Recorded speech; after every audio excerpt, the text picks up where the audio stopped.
कुरडू गावचे उपसरपंच अण्णा ढोणे यांनी खासदार धैर्यशील मोहिते पाटलांवर गंभीर आरोप केले। धैर्यशील मोहिते पाटील हे सोलापूरचा वाल्मिक कराड आहे।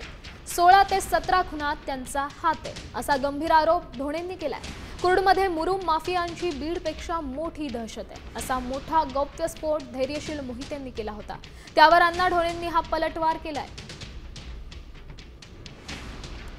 मुख्यमंत्री महोदयांना की मुख्यमंत्री महोदयांनी याच्यात ताबडतोब लक्ष घालावं आणि जे खरे गुन्हेगार आहेत ते मुरुम माफिया आहेत मोठ्या प्रमाणावरती यांचं सखोल चौकशी करावी आणि गुन्हे दाखल करावेत। कुरडूमध्ये जावावं। जनता एवढ्या दहशतीखाली वागते।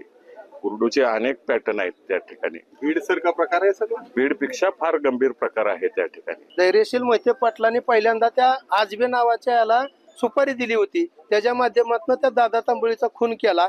आजबेचा खून करत असताना परत एक देवकर नावाचा मुलगा आहे तिथला वडर समाजाचा आहे तो, त्याचाही खून तिथं झाला। त्या सगळ्या खुनाची सिरियल जी झाली ना अकलूजमध्ये ती 1, 2, 3 खुनाची सिरियल नाही। तिथं खून जवळपास 16-17 खून झालेले आहेत तरुण पोरांचे आणि ते सगळे 16-17 खून जे आहेत ना त्याची सिरियल अकलूजमध्ये धैर्यशील मोहिते पाटलांनी लावलेली आहे। ही धाकता तिथली आहे। खऱ्या अर्थानं तो वाल्मिक कराड आहे। या सोलापूर जिल्ह्याचाच म्हणलं तर वावगं ठरणार नाही। आता isakal.com आहे देशातील नंबर 1 ची मराठी न्यूज वेबसाईट। प्रत्येक अपडेटसाठी isakal.com ला नक्की भेट द्या।